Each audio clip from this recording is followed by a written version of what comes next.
So this is the first part of the Rhett horse walk tutorial, and I've opened up the thumbnails here. And the thumbnails are particularly important this week.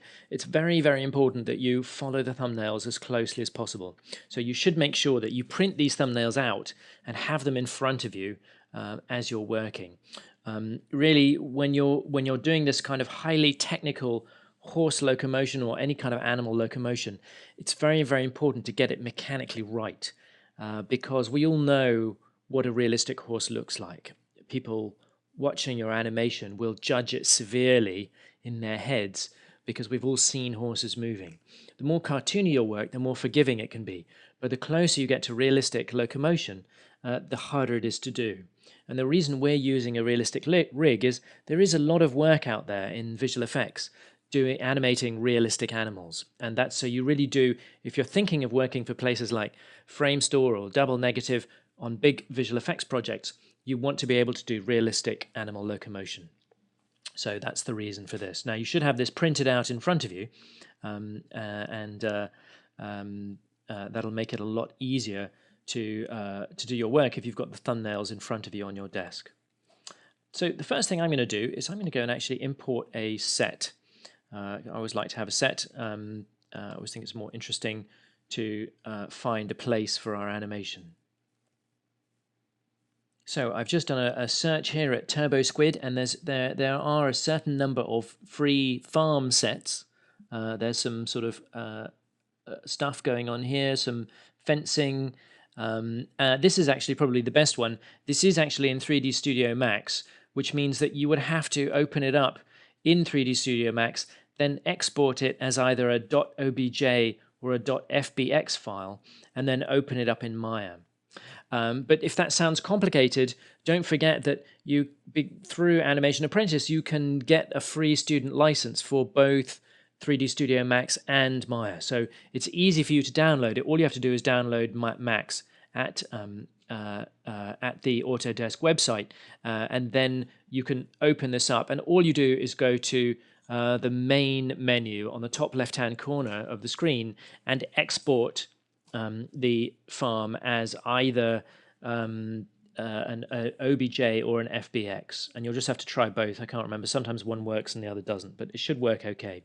And then you can open up that in Maya. Anyway, it's a nice rig, and I mean it's a nice set and worth taking the trouble to do.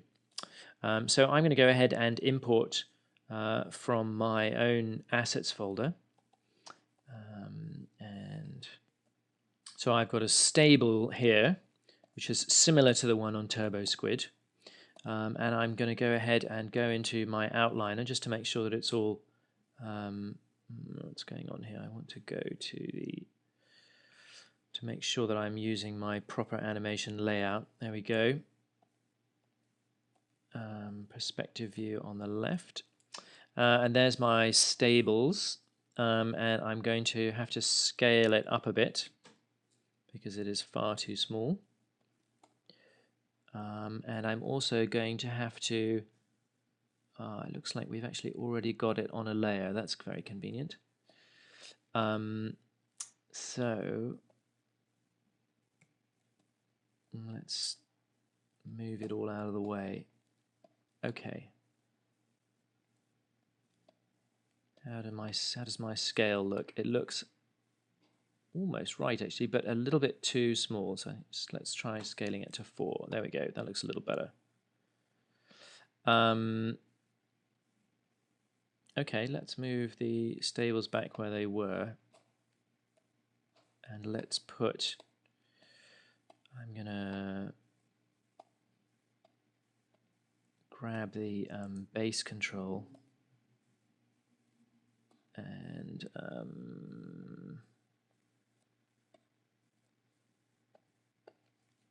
grab the ground plane here and extend that so that I've got a nice big ground plane. Okay. And then let's go ahead and grab Rhett. And then let's move, oops. Let's grab Rhett and move him into position.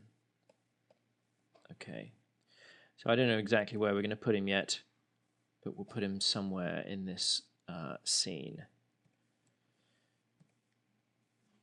Holding down the J key, whoops, snap him to the grid. And now, having done that, I'm going to create a camera. So create cameras, camera, panels, look through selected, zoom out. There we go. We'll have to have something in the background somehow or other because it looks a bit tatty without. We might need some more farm buildings, or you can just duplicate your existing farm buildings. Or anyway, I'll leave that to you. And let's go nice and close so we can see him properly. And let's call this shot camera. And turn on the film gate. Let's go in a little bit closer.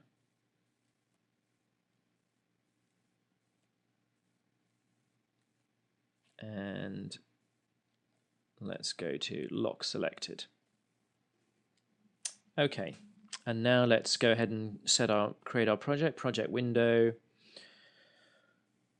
horse walk. Accept that, set to the project. There we go.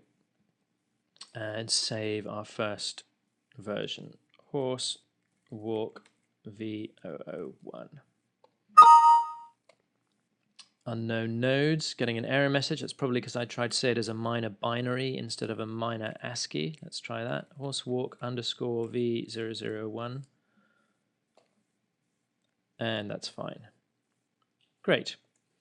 Okay, so now in this view, I can see what I'm doing, and what I'll do is add this junk to the add selected objects there. So having done that, I'm now ready to start animating my horse. So I'll go ahead and close out this video, and in the next video we'll start posing it out.